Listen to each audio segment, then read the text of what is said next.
After nearly 15 years of loyal companionship, Beau had earned that right. It's a shame that obituaries and eulogies come only after people are gone and unable to appreciate them. How many times after a memorial service have you said of the deceased, "She would have loved it"? Rumor has it that certain celebs, knowing the New York Times writes important obits well in advance, have tried to get a peek at their own. Their expressed rationale is fact-checking, but I suspect it has more to do with self-esteem. How many inches of type? What sort of coverage? And in the world of the preeminent and the prominent, the big question, will the story run on the front page with a picture?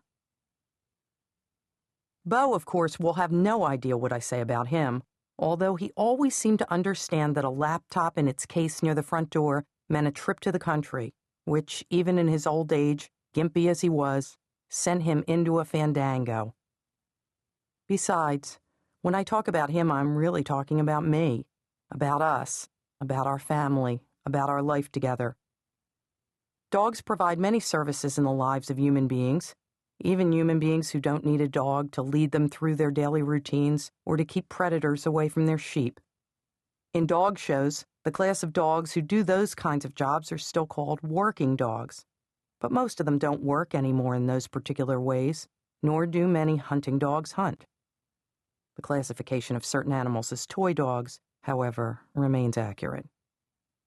The job so many dogs really perform is to allow us to project our feelings upon them, to assume they are excited or downhearted or lonely when we are.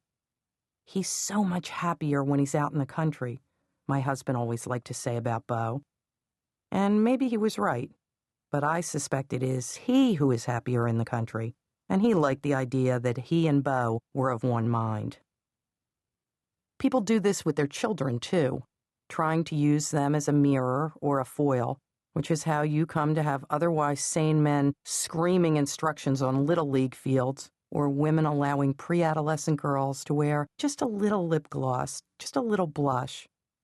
Most parents come to their senses sooner rather than later, so that their sons and daughters are not forced into a declaration of independence and individuality by leaving home or marrying young. But any woman who has ever lain in a birthing room and watched as, in violation of all laws of physics, an entire human being emerged from her body can be forgiven if she has a difficult time seeing the resulting person as utterly and irreversibly separate. For a long time, I thought of myself, rather smugly, as quite good at this separation stuff. Then one evening I was providing what, it developed, was some heavy-handed help on a high school essay. In an even tone of voice, our daughter said, "Mom, I am not you." Along with, "Will you marry me?" and "You're pregnant," those words are a flag flying in my subconscious from here to eternity.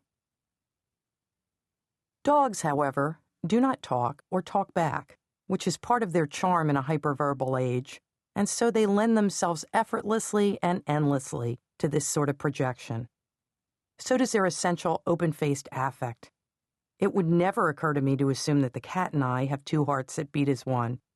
With his narrowed amber eyes and scarred upper lip, his prevailing mode is either contempt or indifference. When he curls around my ankles, it suggests hunger, not affection. I like this about cats. They're the Clint Eastwoods of companion animals. A dog who sits by your side craves company. A cat is doing you a favor. This is why when you say, "Sit," a cat rises and stalks out of the room. Most dogs will fall back onto their haunches, vibrating slightly, their liquid eyes locked on yours. Human beings wind up having the relationship with dogs that they fool themselves they will have with other people. When we are